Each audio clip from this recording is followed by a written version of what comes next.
पारसनाथ में हुआ आदिवासियों का महाजुटान। बीते कुछ दिन पहले आपने एक वीडियो देखा था जो वायरल हुआ, जिसमें कुछ बच्चों को पहाड़ पर चढ़ने से रोका गया था।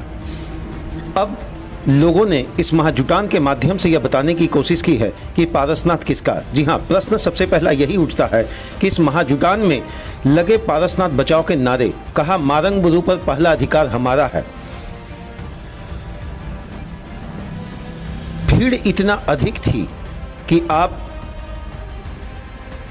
के मन में यह प्रश्न बारंबार उठेगा कि आखिर ऐसी कौन सी स्थिति पैदा हो गई इतने ही कम समय में 10 से 12 दिनों के अंतर्गत कि पूरे राज्य, न केवल अपने राज्य बल्कि झारखंड, बिहार, उड़ीसा और पश्चिम बंगाल से जुटे आदिवासी मूलवासी आदिवासियों के धर्मगढ़ मारंग बुरु यानी पारसनाथ पर्वत की रक्षा को लेकर मंगलवार को पारसनाथ बचाओ संघर्ष समिति के आह्वान पर मधुवन स्थित हटिया मैदान में, बिल्कुल मधुवन स्थित हटिया मैदान में आदिवासियों और मूलवासियों का महाजुटान हुआ। महाजुटान हम इसे यूं समझें कि इन 4 राज्यों से लोगों ने अपने धर्म को बचाने के लिए, अपनी आस्था को बचाने के लिए यह जुटान किया।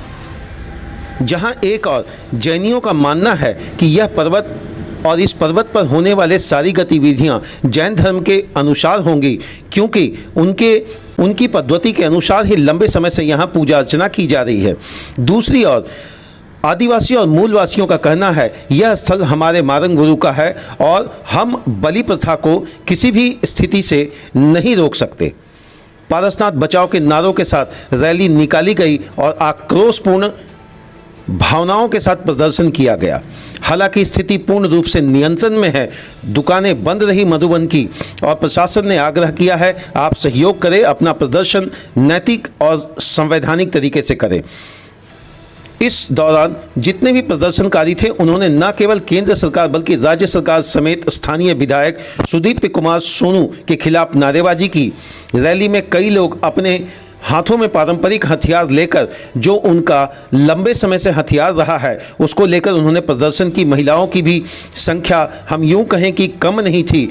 4 राज्यों से महिलाओं का जुटान न केवल अपने धर्म की रक्षा के लिए था, बल्कि इस बात पर भी विशेष जोर दिया गया कि आपकी पूजा अर्चना में जब हम विघ्न नहीं डालते तो आप हमारी पूजा अर्चना में क्यों विघ्न डाल रहे हैं। 5 राज्य से, बिहार, बंगाल, उड़ीसा, असम से हमारा जो नेता कार्यकर्ता आए हैं, तो हम लोग यहाँ जो मारंग बुरु जाहिर थान है पारसनाथ में, इसको हम लोग बचाएंगे। रैली हटिया मैदान से निकलकर पारसनाथ पर्वत के तलहटी में स्थित दिसम मांझी स्थान पहुंची और अपने आराध्य देव मारंग बुरु की पूजा अर्चना की।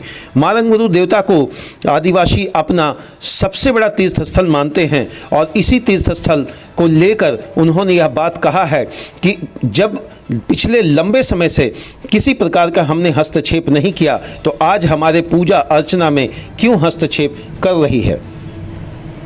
आरोप लगाते हुए आदिवासी समुदाय से अनेक नेताओं ने कहा कि पैसों के बल पर जैनों के द्वारा जिस प्रकार यहाँ पर कब्जा करने की बात, पहाड़ पर कब्जा करने की बात, पारसनाथ पर कब्जा करने की बात कही जा रही है, यह हम किसी भी हालत में बर्दाश्त नहीं करेंगे। व्यवस्थाएं बने और चले, और इसके लिए ये लोग जोरदार प्रदर्शन कर रहे हैं। केंद्र सरकार पे भी इस पे अपना दबाव बना रहे हैं और यहाँ राज्य सरकार के ऊपर भी दबाव बना रहे हैं कि ये जैनियों की आस्था का केंद्र है और इसमें हमारे अनुसार ही सारी व्यवस्थाएं लाई जाएं। जबकि इतिहास बताता है कि ये आदिवासी क्षेत्र और एक अनुसूचित क्षेत्र जो है, ये अंग्रेजों के ज़माने में भी इसको चिन्हित किया गया था और हमारी आस्था का, जो आदिवासियों के आस्था का केंद्र रहा है। बाकी हमसे अच्छे वक्ता यहाँ थे, सालखंडा थे, लोबिंदा थे, गीतादी थे, तमाम उन्होंने बहुत अच्छी तरह से रखा बातों को कि मारंग बुरु को, पारसनाथ पहाड़ को, बड़ो पहाड़ को, कब्जा बाबा को कैसे बचाया जाए,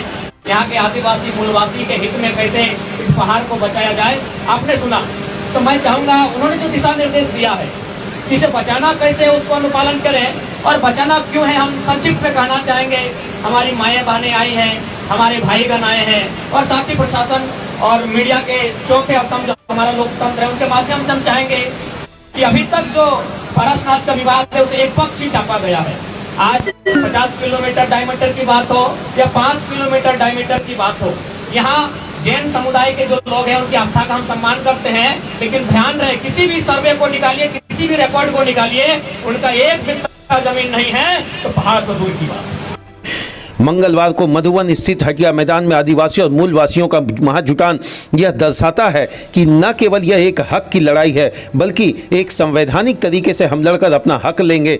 मंच पर सालखन मुर्मुर, लोबिन हेम्ब्रम, गीताश्री उरांव, जयराम महतो भी पहुंचकर पारसनाथ बचाओ संघर्ष समिति के सदस्य के रूप में मौजूद दिखे। पारसनाथ पहाड़ पर हमला कदापि कोई आदिवासी बर्दाश्त नहीं करेगा। मारंग बुरु हमारे देवता हैं। हेमंत सोरेन हमें पार्टी से भले निकाल दें लेकिन हमें माटी से नहीं निकाल सकते हैं। इस कथन के साथ लोबिन हेम्ब्रम ने अपनी बात को लोगों के बीच में रखा। बोरिया विधायक लोबिन हेम्ब्रम ने कहा कि लोगों को विश्वास था कि अबुआ सरकार बनेगी या हमारी जन जंगल जमीन की सरकार बनेगी तो हमारा संरक्षण होगा, हमारे आदिवासियों का विकास होगा, लेकिन यह महज खोखली और निराधार योजना के स्वरूप में हम लोगों को मिली। 24 फरवरी को मारंग बुरु को बचाने के लिए झारखंड बंद रहेगा, चरणबद्ध आंदोलन किया जाएगा। हालांकि 15 तारीख को भी कुछ ऐसा ही आंदोलन का आगाज आदिवासी मूलवासी के समर्थन में अन्य समितियों ने किया है।